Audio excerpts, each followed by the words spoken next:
샬롬 샬롬 샬롬 샬롬. 하나님 사랑합니다. 여러분 주 안에서 사랑합니다. 사도행전 21장 말씀이죠. 17절에서 26절. 관용은 하나 되게 합니다. 17절에서 26절 우리 봅니다. 예루살렘에 이른 형제들이 우리를 기꺼이 영접하거늘 그 이튿날 바울이 우리와 함께 야고보에게로 들어가니 장로들도 다 있더라. 이렇게 시작이 되죠. 바울이 무난하고 하나님이 자기의 사역으로 말미암아 이방 가운데서 하신 일을 낱낱이 말하니 그들이 듣고 하나님께 영광을 돌리고 바울더러 이르되 형제 그대도 보는 바와 유대인 중에 믿는 자 수만 명이 있으니 다 율법의 열정을 가진 자라. 내가 이방에 있는 모든 유대인들을 가르치되 모세를 배반하고 아들들에게 할례를 행하지 말고 또 관습을 지키지 말라 한 다음을 그들이 들었도다. 그러면 어찌할꼬 그들이 필연 그대가 온 것을 들으리니 우리가 말하는 이대로 하라. 서운한 네 사람이 우리에게 있으니 그들을 데리고 가서 함께 결례를 행하고 그들을 위하여 비용을 내어 머리를 깎게 하라. 그러면 모든 사람이 그대에 대하여 들은 것이 사실이 아니고 그대도 율법을 짓게 행하는 줄로 알 것이라. 주를 믿는 이방인에게는 우리가 우상의 제물과 피와 몸매어 죽인 것과 음행을 피할 것을 결의하고 편지하였느니라 하니 바울이 이 사람들을 데리고 이튿날 그들과 함께 결례를 행하고 성전에 들어가서 각 사람을 위하여 제사 드릴 때까지 결례 기간이 만기된 것을 신고하니라. 이렇게 되어 있어요. 바울이 야고보에게로 가서 장로들을 만나죠. 그리고 무난하고 하나님이 자기 사역으로 말미암아 이방 가운데서 하신 일을 간증하고 그들이 듣고 하나님께 영광을 돌리고 바울더러 이제 이쪽에서 하고 있는 이 결례를 그대로 따라서 행하면 주를 믿는 이방인에게 우리가 우상의 제물과 피와 몸매어 죽인 것과 음행을 피할 것을 결의하고 편지하였으니 바울이 그 사람들을 데리고 결례를 행하고 그들을 위하여 비용을 내려 머리를 깎게 하라. 그럼 모든 사람이 그대에 대하여 들은 것이 사실이 아니고 그들도 율법을 잘 지키는 자라고 그것을 알게 될 것이다. 그들이 오해를 하고 있고 잘못 알고 있으니 이 사람들을 잠재우는 방법은 그대로 여기서 하고 있는 결례를 행해라. 그래서 바울이 그대로 하죠. 데리고 이튿날 함께 결례를 행하고 성전에 들어가 각 사람을 위하여 제사 드릴 때까지 결례 기간이 만기된 것을 신고하였다. 이러한 그 내용입니다. 이렇게 해서 관용을 베풀어 주어서 그대로 해서 우리가 하나 될 수 있는 그 은혜를 받았다라는 거죠. 눈물의 이별을 시작으로 바울의 예루살렘 행이 진행되어 가고 있어요. 지금 곳곳에서 바울의 예루살렘으로의 걸음을 멈추게 하려 합니다. 염려에도 불구하고 바울은 예루살렘을 방문하고 형제들의 영접을 받죠. 오늘 본문의 내용이 지금 제가 읽은 그 17절부터 26절까지가 그 내용입니다. 예루살렘 형제들도 또 바울에 대한 염려는 끝이 없었어요. 예고한 대로 바울에게 순환이 닥쳐왔죠. 바울의 가이사랴 도착입니다. 두로에 도착했죠. 바울과 그 이름은 일레네로부터 21장 전체 내용 잠깐 우리 살펴보도록 합니다. 소아시아 남서부의 한 항구인 바다에 도착을 하는 그런 시작이 이렇게 이루어지죠. 21장 우리가 이튿날 작별하고 배를 타고 바로 곳으로 가서 이튿날 로고에 이르러 거기서부터 바다라로 가서 베니게로 건너가 배를 만나 타고 가다가 구브로를 바라보고 이를 왼편에 두고 수리아로 함이하여 두로에서 상륙하니 거기서 베이짐을 풀려 함이라라.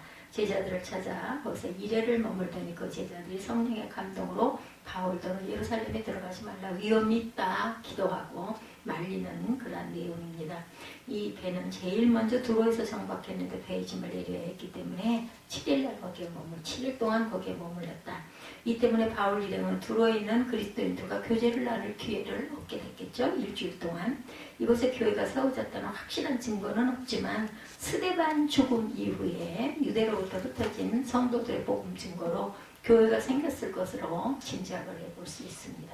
두로의 그리스도인들은 성령의 감동으로 바울이 예루살렘에 당할 그 위기를 미리 내다볼 수 있었기 때문에 바울을 보호하기 위하여 가지 말아라 만류합니다. 바닷가에서 못내 아쉬운 작별은 그들이 그리스도를 통한 같은 신앙 안에서 얼마나 강하게 결속되어 있는지를 보여주죠. 형제사랑입니다. 로마서 16장 4절에 그들은 내 목숨을 위하여 자기들의 목까지도 내놓았나니 나뿐 아니라 이방인을 모으는 모든 교회로 그들에게 감사하느니라. 가이사랴 전도자 빌립입니다. 바울과 그 일행이 타고 온 배의 종착지는 돌레마이였죠. 바울 일행은 그곳에서 하루를 묵고 이튿날 가이사랴까지 여행을 합니다. 2월절 안에 예루살렘에 도착하기까지 아직은 여유가 조금 있었죠. 그래서 그들은 가이사랴에 여러 날을 보낼 수 있었어요. 바울의 숙소는 전도자 빌립의 집이었다 이렇게 나오죠. 그는 예루살렘 과부들을 돕는 7 집사들 중에 하나였어요. 빌립은. 그는 가이사랴가 이스라엘에서 가장 로마적인 도시였음에도 불구하고 그곳에 정착해서 거의 20년을 살고 있었어요. 빌립이. 그에게는 예언 연사를 받은 결혼하지 않은 딸 넷이 있었다 이렇게 증거하고 있습니다. 서로 작별한 끝에 무릎을 꿇고 만류하지 들어가지 말라고 5절부터 보면 여러 날을 지낸 후 우리가 떠날 새 일주일을 묵었어요. 머물렀어요. 그죠? 그들이 다 그 처자와 함께 성문 밖까지 전송하거늘 우리가 바닷가에서 무릎을 꿇고 기도하고 서로 작별한 후 우리는 배에 오르고 그들은 집으로 돌아가니라. 두로를 떠나 항해를 마치고 돌레마이에 이르러 형제들에게 안부를 묻고 그들과 함께 하루를 있다가 이튿날 떠나 가이사랴에 이르러 7 집사 중 하나인 전도자 빌립의 집에 들어가 머물렀다. 그에게 딸 넷이 있으니 처녀로 예언하는 자라. 여기까지죠. 여러 날 머물러 있더니 아가보라는 한 선지자가 유대로부터 내려와서 우리에게 와서 바울의 띠를 가져다가 자기 수족을 잡아 메고 말하기를 성령이 말씀하시되 예루살렘에서 유대인들이 이같이 이 띠 임자를 결박하여 이방인의 손에 넘겨주리라 하거늘 우리가 그 말을 듣고 그곳 사람들과 더불어 바울에게 예루살렘에 올라가지 말라고 권하니 13절에 바울이 대답하죠. 어찌하여 물어 내 마음을 상하게 하느냐. 나는 주 예수의 이름을 위하여 결박당할 뿐 아니라 예루살렘에서 죽을 것도 각오하였노라 하니 그가 권함을 받지 아니하므로 우리가 주의 뜻대로 이루어지리다 하고 그쳤노라. 14절에 이렇게 증거합니다. 다들 말려요. 예언자가 와서 예언하고 가면 죽으니까 가지 말라고들 다들 말리는 그런 일들을 우리가 봅니다. 그곳에 정착하여 거의 20년을 살고 있는 빌립의 집이었죠. 예언한사들은 결혼을 하지 않은 딸 넷이 있었다. 빌립에게는 전도자의 의무입니다. 에베소서 4장 11절에 그가 어떤 사람은 사도로 어떤 사람은 선지자로 어떤 사람은 복음 전하는 자로 어떤 사람은 목사와 교사로 삼으셨으니 이는 성도를 온전하게 하여 봉사일을 하게 하며 그리스도의 몸을 세우려 하시니라.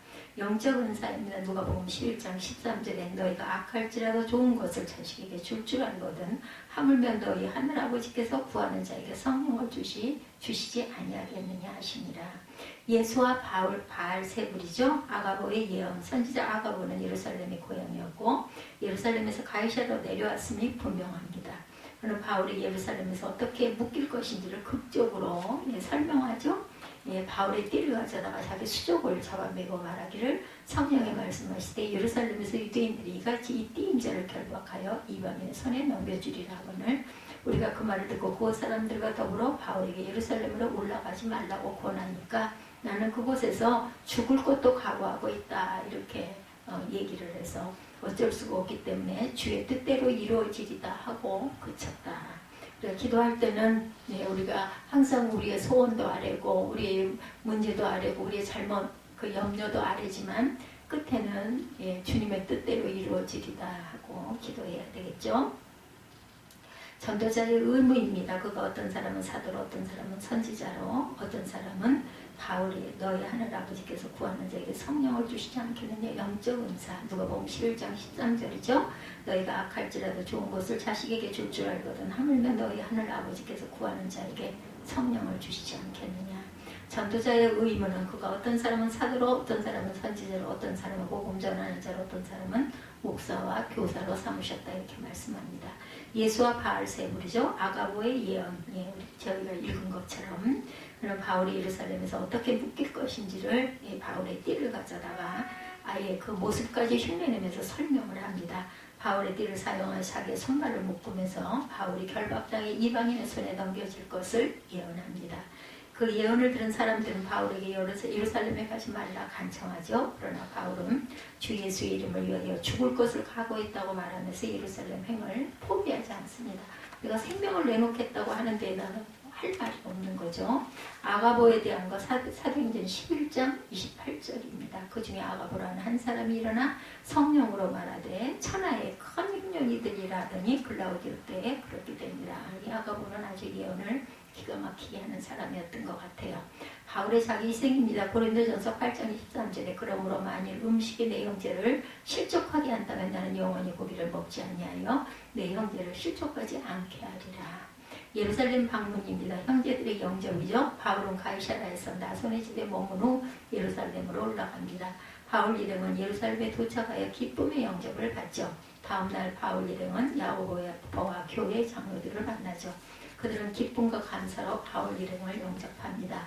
바울은 야고보와 교회 장로들에게 이방인들 가운데서 복음 전도에 대한 긴 보고를 드리죠. 그들은 이 보고를 듣고 모두 하나님께 영광을 돌립니다. 선교복의 보고를 한 거죠. 사도행전 14장 27절에 그들이 이르러 교회를 모아 하나님이 함께 행하신 모든 일과 이방인들에게 믿음의 문을 여신 것을 보고하고 제자들과 함께 오래 있으니라. 사도행전 14장 27, 8절에도 이렇게 말씀하고 있죠.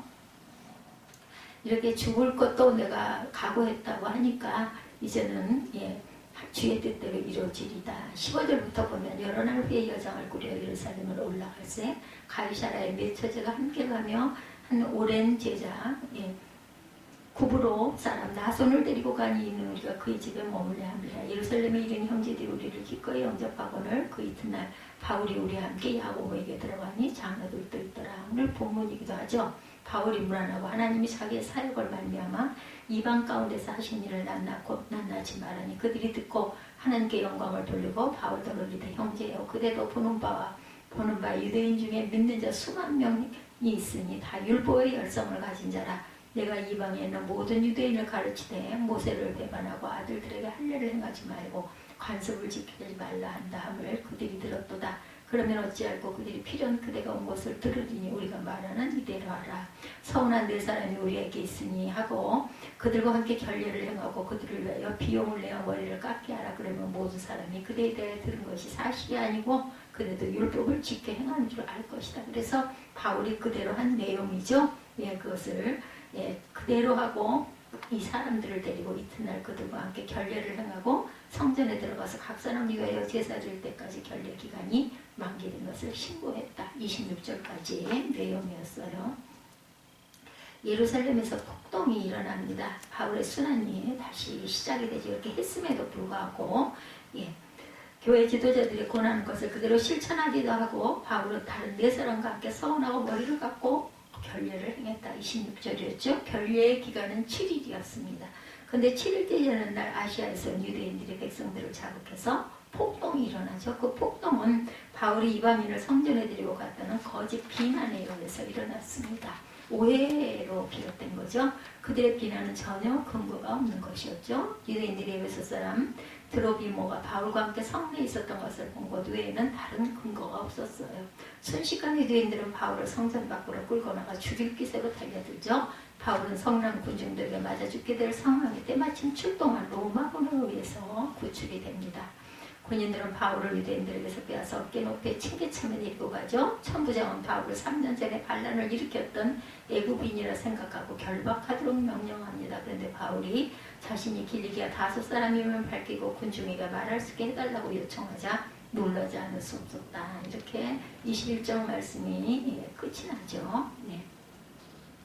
이래가 거의 참에 27절부터죠. 아시아로부터 온 유대인들이 성전에서 바울을 보고 모든 무리를 충동하여 그를 붙들고 외치되 이스라엘 사람들아 도우라. 이 사람은 각처에서 우리 백성과 율법과 이것을 비방하여 모든 사람을 가르치는 자인데 헬라인을 데리고 성전에 들어가서 이 거룩한 것을 더럽혔다. 이렇게 얘기합니다. 이방인을 데리고 성전에 들어갔다는 거죠. 잘못된 거죠. 그때 그 제도에는 이는 그들이 전에 에베소 사람 드로비모가 바울과 함께 시내에 있음을 보고 바울이 그를 성전에 데리고 들어간 줄로 생각함이러라.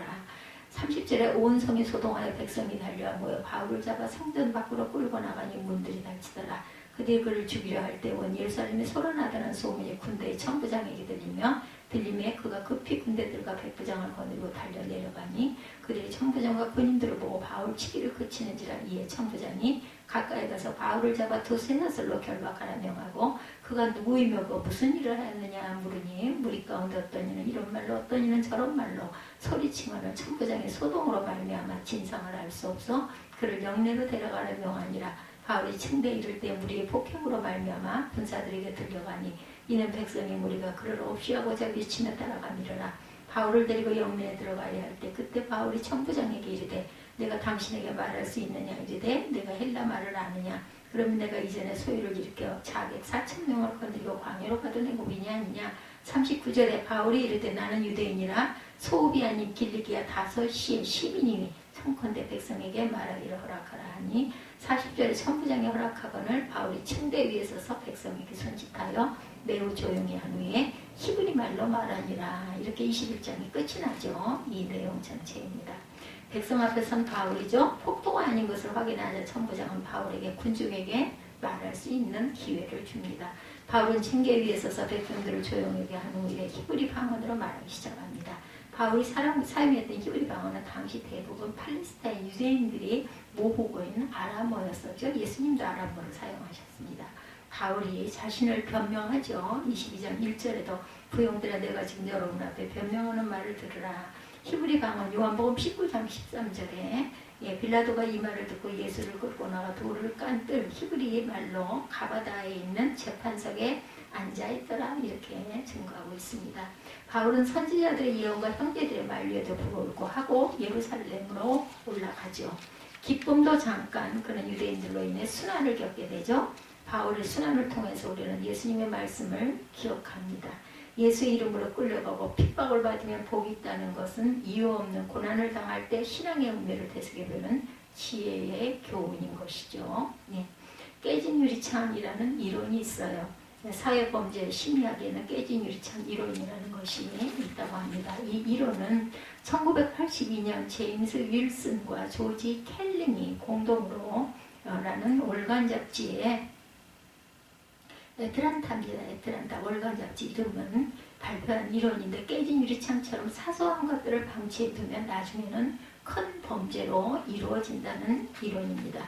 제가 지금까지는 21장 전체를 말씀드렸고 이제 본문 17절부터 26절 관용은 하나 되게 합니다 라는 제목으로 함께 은혜를 나누십니다. 예루살렘에 이르니 형제들이 우리를 기꺼이 영접하거늘. 여기에서부터 26절에 바울이 이 사람들을 데리고 이튿날 그들과 함께 결례를 행하고 성전에 들어가 각 사람을 위하여 제사 드릴 때까지의 결례 기간이 만기는 것을 신고하니라. 여기까지 내용으로 관용에 대해서 우리 함께 은혜를 나누고자 합니다. 그래서 결국은 깨진 유리창이라는 사회 범죄 심리학에 깨진 유리창론이라는 것이 있다라는 것. 이 이론은 1982년 제임스 윌슨과 조지 켈링이 공동으로 애틀란타라는 월간 잡지에 발표한 이론인데 깨진 유리창처럼 사소한 것들을 방치해두면 나중에는 큰 범죄로 이어진다라는 이론이라는 것. 평소 자주 지나던 거리를 걸어가는데 어떤 건물에 누군가 돌을 던졌는지 유리창이 깨진 것을 보았다고 가정을 해서 생각해 봅니다. 그 다음 날에도 또 다음 날에도 깨진 유리창이 그대로 있으면 어떤 생각들이 들겠느냐. 우리 길을 지나가다가 어떤 빌딩에 깨진 유리창이 있을 때 매일매일 그것을 보고 지나가면서 어떤 생각들이 드냐는 거예요. 그 다음 날에도 또 다음 날에도 깨진 유리창이 그대로 있으면 여러분들은 어떠실 것 같습니까? 혹시 도둑이 들었나? 아니면 장사가 망했나? 이런 생각을 하죠. 아니면 재건축을 하려고 저렇게 방치하나 이런 생각도 합니다. 나중에는 저 건물은 주인의 관리를 포기한 건물이다 라는 생각. 아예 아주 비어있는 그러한 빌딩이다. 망해서 문을 닫았나 이런 생각을 하죠. 그리고 그것을 지나가는 사람들 가운데 깨진 유리창이 그대로 방치되어 있는 것을 보고 돌을 던져 나머지 유리창도 깨뜨리는 사람들이 꼭 있다고 하네요. 이렇게 유리창이 깨진 상태로 그대로 있으면 그 건물에서 더 큰 범죄가 일어날 가능성이 있다는 거죠. 깨진 유리창 이론은 깨진 유리창과 같은 작은 부분이 도시를 무법천지로 만들 수 있음을 경고하는 이론이라고 합니다. 깨진 걸 그대로 방치하고 놔두면 그것을 수리하지 않고 깨진 유리창 이론에는 100-1은 0이라고 이야기를 한다고 합니다. 이렇게 이야기하는 이유는 앞에서 말씀드린 것처럼 사소한 실수 하나가 전체를 망가뜨릴 수 있다라는 생각에서 비롯된 것이라고 그러죠. 깨진 유창이론은 부정적인 측면을 강조하는 경향이 있다는 사실. 그렇지만 반대로 생각해보면 사소하지만 사려 깊이는 사랑과 관용을 통해서 100+1은 200이 될 수도 있죠. 100-1은 거기서 하나가 깨지면 그냥 제로, 아예 망가져버리는 상태가 되는데 거기에 비해서 -1은 0이라고 이야기할 수 있지만 때로는 관용을 통해서 100+1은 200의 효과를 낼 수도 있다는 겁니다. 관용의 능력입니다. 오늘 제목이 관용이 우리에게 아주 그 모든 것들을 이루게 한다라는 그러한 그 제목이기 때문에 이 깨진 유시창의 이론을 제가 말씀드렸어요. 100+1은 100에다가 하나를 더하면 200이라는 시너지 효과를 낸다. 반면에 그것이 망하게 되는 것은 거기서 또 하나를 깨뜨리게 되면 결국은 이거는 그 흉가가 돼버리는 그런 결과죠. 이런 것처럼 관용은 하나 되게 한다. 이런 그 커다란 능력, 관용의 능력. 1930년 어느 날 상점에서 빵 한 덩어리를 훔치고 절도 혐의로 기소된 노인이 재판을 받게 됩니다. 판사가 노인에게 정중하게 묻습니다. 전에도 빵을 훔친 적이 있습니까? 아닙니다. 처음 훔쳤습니다. 왜 훔쳤습니까?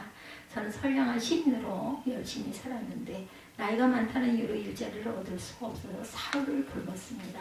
배는 고픈데 수중에 돈은 떨어지고 눈에 보이는 게 없었습니다. 배고픔을 참지 못해 저도 모르게 빵 한 덩어리를 훔쳤습니다. 잘못했습니다. 판사는 잠시 후에 판결을 내립니다. 아무리 사정이 딱하다 할지라도 남의 것을 훔치는 것은 잘못입니다. 법은 만민에게 평등하고 예외가 없습니다. 그래서 법대로 당신을 판결할 수밖에 없습니다. 당신에게 10달러의 벌금형을 선고합니다. 당시 10달러는 노인에게 너무나도 큰 돈이었겠죠. 노인의 딱한 사정에 선제를 기대했던 방청객들은 실망스럽다는 목소리가 들립니다. 판사는 논고를 계속합니다. 이 노인은 이곳 재판장을 나가면 또다시 빵을 훔치게 되어 있습니다. 돈이 없기 때문에. 또한 나이가 많아서 누구도 이 사람을 고용하지 않기 때문에 이 노인이 빵을 훔친 것은 오로지 노인의 책임만은 아닙니다. 이 도시에 살고 있는 우리 모두에게도 이 노인이 살기 위해 빵을 훔쳐야만 할 정도로 어려운 상황임에도 아무런 도움을 주지 않고 방치한 책임이 있습니다. 그래서 저에게 10달러의 벌금형을 내리겠습니다. 동시에 이 법정에 앉아있는 여러 시민들께서도 십시일반 50센트의 벌금형에 동참해 주실 것을 권면합니다. 본인은 판사가 모자를 벗어서 그 방청석에 있는 모자를 이용해서 자신의 지갑에서 10달러를 꺼내 모자에 담습니다. 판사의 선고에 이의를 제기하는 사람은 아무도 없었다고 해요. 그렇게 해서 거둔 돈이 모두 57달러 50센트가 됐다고 합니다. 판사는 그 돈을 노인에게 주도록 합니다. 노인은 돈을 받아 10달러를 벌금으로 내고 남은 47달러 50센트를 손에 꽂히고 감격의 눈물을 글썽거리면서 법정을 떠났다고 그러죠. 판사는 이 명판결로 유명해진 그 피오렐로 라과디아 판사는 그 후 1933년부터 45년까지 12년 동안 뉴욕 시장을 3번이나 역임하는 존경받는 인물이 되었다고 합니다. 철학자 볼테르는 관용에 대해서 이렇게 말합니다. 관용은 인간만이 지니고 있는 덕목이다. 인간은 누구나 할 것 없이 약점과 실수로 가득 차 있다. 우리의 어리석음을 서로 용서하도록 하자. 그것이 제1의 자연법이다. 왜 세상이 날로 메말라가는 것일까? 왜 공동체가 하나 되지 못하고 편가르기를 하는 것일까? 왜 서로의 다름을 인정하지 못하는 것일까? 관용하지 못하기 때문이죠. 관용하는 바울입니다. 바울이 3차 전도 여행을 마치고 예루살렘에 도착해서 예루살렘 교회의 최고 지도자인 야고보를 방문하죠. 마침 야고보는 장로들과 함께 있었어요. 바울은 그들에게 문안하고 하나님께서 3차 전도 여행 동안 어떤 사역을 하셨는지를 함께 간증하며 나누죠. 특별히 이방인 교회 가운데 하나님께서 하신 일들을 증거합니다. 그 자리에 있는 사람들은 바울의 말을 듣고 하나님께 영광을 돌리고 기뻐하죠. 오늘 본문 내용입니다. 17절부터 26절까지 나와 있는 내용이죠. 그 소문은 바울이 이방인들 가운데 흩어져 살고 있는 유대인들에게 모세를 배반하고 아이들에게 할 일 행하지 말게 했다. 이런 안 좋은 소문이 바울에게 있었다는 거죠. 또한 유대인들의 관습을 지키지 말라고 가르친다라는 거예요. 잘못된 소문이죠. 그러면서 그들은 염려스러운 마음으로 여기에 바울 예루살렘에는 유대인들 중에 그리스도인이 된 사람들이 수만 명이 넘게 있다네. 그들은 모두 율법의 열성을 가진 사람들이지 만일 이 사람들이 자네가 왔다는 소식을 들으면 가만히 있지 않을 것세. 그들은 이 말을 하면서 바울의 그 문제를 풀기 위한 한 가지 해결책을 제시하죠. 해결책은 서운한 4사람이 있는데 이들을 데리고 결례를 행하고 그들을 위하여 결례 비용까지 내어 머리를 깎게 해줘라. 예. 그렇게 하면 바울에 대한 그 들은 것이 거짓 소문이고 바울도 율법을 잘 지키는 사람인 줄 알게 될 것이다. 이런 그 제의를 하는 내용이 오늘 본문에 있습니다. 2절부터 보면은 어찌할꼬 할 일을 행하지 말고 관습을 지키지 말라 한 다음을 그들이 들었다. 그러면 어찌할꼬 필연 그대가 온 것을 들으리니 우리가 말하는 이대로 하라. 서운한 4사람이 우리에게 있으니. 그래서 24절부터 25절까지 음행과 피할 것을 겨루하고 편지하느니라 하니 바울이 그 사람들을 데리고 이튿날 그들과 함께 결례를 행하고 성전에 들어가 각 사람을 위하여 제사 드릴 때까지 결례 기간이 만기되는 것을 신고하니라. 그대로 듣고 순종하는 그런 내용입니다. 바울은 지금 억울한 일을 당하고 있어요. 바울도 유대인이죠. 바울은 모세를 배반한 적도 없고 그들이 말한 대로 가르친 적도 없어요. 오해입니다. 이것은. 그렇지만 바울은 억울하다고 너무한다고 말하지 않아요. 자기가 하나는 그렇지 않다고 막 열을 올리지 않죠. 바울이 이방인 교회 가운데 예루살렘 교회를 돕기 위해 헌금까지 가지고 왔는데 이들의 태도에 대해서 섭섭할 수도 있는데 묵묵히 그들을 관용으로 받아들인 그러한 내용이 본문 17절부터 26절의 내용입니다. 바울은 항상 본질이 무엇인지 알고 있는 사람이었죠. 그래서 비본질적인 것에 대해서는 얼마든지 수용할 수 있는 자세가 되어 있었어요. 만일 바울이 예루살렘 교회 지도자들의 해결책을 받아들이지 않고 자신의 감정대로 했다면 예루살렘 교회 가운데 많은 혼란이 일어났을 것입니다. 그렇지만 바울은 그렇게 하지 않죠. 관용의 힘을 가진 로마입니다. 시오노 나나미가 쓴 로마인 이야기에서 로마의 감정으로 관용을 들고 있습니다. 로마는 폐쇄적이지 않았다고 그래요. 정복한 그 로마는 민족 중에서 자신들의 왕을 선출할 정도로 개방적이었다고 합니다. 나나미는 이러한 관용 정책이 로마를 강력한 제국으로 만든 원동력이다 이렇게 주장하고 있다고 그러죠. 1790년 오랜 벌써 300년이 넘은 그 이야기입니다. 미국 헌법의 기초자 중 한 사람인 제임스 윌슨도 이렇게 말합니다. 로마에는 자국의 힘을 전 세계로 확장하려 한 것이 아니라 세계의 주민들이 자진해서 로마로 쏟아져 들어왔다. 다른 나라 사람들이 자진해서 로마로 쏟아져 들어오게 했던 힘이 바로 관용에 있다라는 겁니다. 하나님의 백성을 관용을 베풀어야 합니다. 야고보서 3장 17절에 오직 위로부터 난 지혜는 첫째 성결하고 화평하고 관용하고 양순하며 긍휼과 선한 열매가 가득하고 편견과 거짓이 없나니. 이 말씀을 보면 관용은 위로부터 난 지혜임을 말씀하고 있습니다. 위로부터 난 지혜라는 것은 곧 하나님께서 주신 지혜라는 것이죠. 빌립보서 4장 5절에 너희 관용을 모든 사람에게 알가하라. 주께서 가까우시니라. 여기서 주께서 가까우시다라는 말은 주님의 재림이 가깝다라는 말입니다. 곧 바울은 주님의 재림이 가까이 오고 있으니 너희 관용을 모든 사람에게 알게 하라고 말씀합니다. 하나님의 백성들은 관용을 베풀며 살아가야 되죠. 갈라디아서 5장에도 보면 성령의 9가지 열매를 이야기하기 전에 그에 대비되는 악한 육체의 일을 이렇게 기록합니다. 육체의 일은 분명하니 음행과 더러운 것과 호색과 우상숭배와 주술과 원수 맺는 것과 분쟁과 시기와 분냄과 당짓는 것과 분열함과 이단과 투기와 술 취함과 방탕함과 그와 같은 것들이라. 전에 너에게 경계한 것 같이 경계하느니 이런 일을 하는 자들은 하나님의 나라를 유업으로 받지 못할 것이다. 갈라디아서 5장 19절에서 21절 내용이죠. 바울은 육체의 일들을 나열하면서 이런 일을 하는 자들은 하나님의 나라를 유업으로 받지 못할 것이다. 바울이 말씀하고 있는 육체의 일 가운데 분쟁과 당 짓는 것과 분열함이 포함되어 있습니다. 분쟁과 당 짓는 것, 분열은 모두 하나 되지 못하게 하는 것들입니다. 관용의 반대편에 있는 단어죠. 결국 하나 되지 못하게, 하지 못하게 하는 것은 누가 그렇게 하는 것일까? 사단이죠.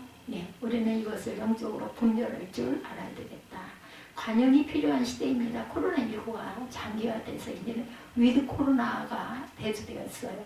지금 이 시대 가운데 가장 필요한 것이 관용이 아닌가 생각이 됩니다. 코로나19가 장기화되다 보니 사람들 속에는 염려와 불안이 가득합니다. 이제는 우리가 살아있는 것도 우리가 죽는 것도 하나님의 손 안에 있습니다. 우리 호흡 하나도 도대체 어디에서 코로나가 나에게 전염돼서 그것이 내 몸속에 파고 들어와가지고 병이 될지 알 수가 없어요. 비록 그죠? 우리가 백신을 맞기는 했습니다. 예방주사를 맞기는 했지만 그것이 어느 정도 효력이 발생될지도 우리는 모르고 그것으로 인해서 또한 죽는 사람도 있다고 합니다. 그렇기 때문에 코로나 예방주사를 맞았는데도 불구하고 또 병에 걸리는 사람들도 있겠죠. 알 수가 없어요. 누가 걸릴지 아니면 뭐 어떤 사람이 죽을지 아무도 모릅니다. 내 호흡이 언제 멈출지 알 수 있는 것은 하나님밖에 없죠. 많은 사람들이 두려움 가운데 살아갑니다. 그러다 보니 엄청 예민해져 있어요. 모두 다들 마음의 여유가 없습니다. 종종 마스크를 안 쓴 문제로 인해서 싸움이 일어나는 일들도 종종 있다고 하죠. 그런 모습을 볼 때 조금씩만 이해하고 배려하면 저런 일은 일어나지 않을 텐데 라는 안타까운 마음이 들기도 합니다. 우리라는 단어에는 두 가지 의미의 우리가 있죠. 첫째, 편협적인 우리, 둘째, 포용적인 우리, 이 두 가지, 두 분류가 있다고 합니다. 그러니까 반대죠. 편협적인 우리와 포용적인 우리. 모든 사람을 포용하는 우리가 정말 좋은 것이죠.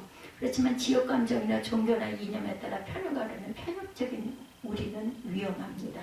우리나라의 정치 상황이 전 국민이 두 편으로 나누는 것 같다는 느낌이 들 때가 많죠. 그리고 지방색이 아직도 있다고 하죠. 인터넷에서 나와 의견이 다른 사람들이 글이 올라오면 아주 악플들이 대단하다고 합니다. 그 사람의 의견을 들어볼 생각도 하지 않고 마음을 닫아버리고 편을 가르죠. 국회의원들이 청문회나 대정부 질문을 하는 모습에서 또한 그런 모습들이 많이 드러납니다. 대한민국은 지금 포용적인 우리가 아니라 편협적인 우리에 빠져 있는 것이 아닌가 하는 염려가 되죠. 대한민국뿐 아니라 한국 교회도 마찬가지일 수가 있다는 거. 포용적인 우리 교회가 되어야 하는데 편협적인 우리 교회가 되는 그런 경우들이 많이 있습니다. 내가 있는 자리에서부터 관용을 베풀어야 하겠습니다. 우리는 내가 있는 자리에서부터 관용을 베풀면서 살아야 되겠죠. 우리 가정에서, 우리 교회에서, 내가 속한 공동체에서부터 관용을 베풀며 살아가야 할 줄 믿습니다. 우리가 교회에서 같이 신앙생활을 하고 있지만 신앙의 수준도 각각 다르죠. 아직 신앙이 어린아이와 같은 분도 있고 이제 예수를 알아가며 신앙생활의 맛을 알아가는 사람도 있습니다. 또 어떤 분들은 성숙한 신앙을 가진 분도 있습니다. 이 외의 신앙생활의 형태도 각각 다르죠. 어떤 분은 찬양하는 것을 좋아하고 어떤 분은 말씀 읽는 것을 좋아하고 어떤 분은 기도하는 것을 좋아할 수도 있습니다. 그렇게 우리는 서로 다른 사람을 판단하는 것이 아니라 서로를 인정해 줄 줄 알아야 합니다. 틀린 것이 아니라 다름을 인정해야 된다는 거죠. 다른 것에 대한 관용하는 것이 우리가 가져야 할 태도다. 또한 그렇게 해야 하나된 공동체를 또한 만들어갈 수가 있겠죠. 관용을 베푸는 것은 생각보다 쉽지 않습니다. 사람은 보통 자신의 형편이 좋을 때 넉넉한 마음이 생기죠. 그러나 상황이 어려워질 때는 마음의 여유를 갖기가 어렵습니다. 김병의 효자가 없다라는 속담도 있듯이 좋지 않은 상황이 계속될 때 자기도 모르게 관용적 태도를 갖기가 어렵습니다. 그럼에도 불구하고 그리스도인들은 내가 형편이 좋을 때든 어려울 때는 관용을 베풀어야 합니다. 관용을 베풀기 위해 경계를 허물라. 우리가 관용을 베풀기 위해서 해야 할 일, 그것은 경계를 허무는 거죠. 그림을 그리는 기법 중에 스푸마토라는 기법이 있습니다. 이 기법은 레오나르도 다빈치가 처음 시도한 기법인데 인물 곳곳에 윤곽선을 일부러 흐릿하게 처리해서 경계를 없애는 기법입니다. 이 기법으로 다빈치가 그린 대표적인 그림이 우리가 잘 알고 있는 모나리자의 그 미소 부분 거기 보면은 흐릿하죠. 그런데 정말 묘한 매력을 우리가 느낍니다. 모호하지만 신비스러운 미소를 머금고 있는 여인의 모습. 경계를 허문다는 것은 조화롭게 만든다는 것을 어떤 면으로는 의미합니다. 물론 경계가 필요한 부분들은 선명한 선을 그어야 되겠죠. 그렇지만 하나 되기 위해 허물어야 할 경계는 허물 수 있어야 된다. 스푸마토는 그림에서뿐만 아니라 우리가 살아가는 삶 가운데도 필요합니다. 복음을 전하는 데 필요하죠. 고린도전서 9장 19절에서 20절에 내가 모든 사람에게서 자유로우나 스스로 모든 사람에게 종이 된 것은 더 많은 사람을 얻고자 합니다. 이 내용이 있어요. 유대인들에게 내가 유대인과 같이 된 것은 유대인들을 얻고자 하며 율법 아래에 있는 자들에게 내가 율법 아래에 있지 아니하나 율법 아래에 있는 자같이 된 것은 율법 아래에 있는 자들을 얻고자 하며 바울은 사람을 얻고자 할 때 기꺼이 그들의 눈높이에 자신을 맞췄다라는 거죠. 이를 다르게 표현하자면 그들을 얻기 위해 경계를 허물고 관용을 베풀었다는 것입니다. 우리는 경계를 허물고 관용을 베풀 줄 알아야 됩니다. 관용을 베풀므로 사람도 얻고 하나가 되어야 되겠다. 십자가의 관용이 진정한 관용입니다. 예수님의 관용이 무엇인지를 잘 보여주죠. 예수님은 가늠하다 현장에 잡혀온 여인에게 관용합니다. 자신을 판 가룟 유다에게도 자기가 살겠다고 도망간 제자에게도 관용하셨어요. 자신에게 고침받고 따랐던 무리들이 십자가에 못 박으라는 군중들이 돌변할 때도 관용했습니다. 심지어 자신을 십자가에 못 박은 자들을 향해서도 자신의 죄를 그들에게 돌리지 말아 달라고 하나님께 기도하죠. 진정한 관용은 십자가의 관용입니다. 십자가의 관용은 예수님을 믿는 모든 사람이 구원에 이르게 되죠. 인종과 국가를 뛰어넘어 복음으로 하나가 되게 합니다. 나에게 철저하고 남에게는 관대하다. 관용은 남에게 베풀었을 때 능력이 됩니다. 곧 남에게는 관용을 베풀지만 자신에게는 철저해야 된다. 그렇지만 많은 사람들이 반대로 행동하죠. 자신에게 너무나 관대한데 남들에게는 철저합니다. 자신에게는 그럴 수도 있지 이렇게 이해하는데 남에게 대해서는 어떻게 그럴 수가 있어? 이렇게 따지죠. 자신이 하면 로맨스고 다른 사람이 하면 불륜이다. 한참 유행어가 됐습니다. 예전 어떤 기독교 잡지에서 목사님들을 대상으로 설문조사를 했다고 해요. 설문지의 질문 가운데 교회에서 제일 불편하고 무서운 사람이 누굽니까? 1위는 40일 금식한 사람이었습니다. 2위는 철야기도 잘하는 사람, 3위는 신학 공부한 장로님 이렇게 나왔다고 그래요. 제일 불편하고 무서운 사람, 40일 금식한 사람, 철야기도를 잘하는 사람, 신학 공부한 장로님, 이런 분들이 더 은혜가 넘쳐야 되는데 오히려 불편하고 무서운 사람이다. 금식기도, 철야기도, 신학 공부는 개인의 영적 성장에 있어서 아주 중요하죠. 하나님께 쓰임받는 귀한 도구가 되기도 합니다. 근데 왜 이것이 문제가 되는 것일까? 왜 목사님들이 이런 분들을 가장 무서워할까? 이런 분들 중에 상당수가 이 은혜를 자기 성장에 적용한 것이 아니라 남을 판단하는 데 사용하기 때문이죠. 40일 금식했으면 얼마나 은혜가 넘치겠습니까? 그렇지만 금식기도가 끝나고 하는 말이 우리 목사님은 은혜가 없어, 우리 장모님은 더 기도하셔야 돼, 이렇게 판단한다는 겁니다. 그리스도인들은 자신에게 철저하고 남에게 관용을 베풀어야 합니다. 남에게는 기준을 높이 세우고 나에게는 기준을 낮추어야 되죠. 상대에 대해서는 그럴 수도 있지라고 말해야 하지만 나에게는 좀 더 철저해야 되겠다.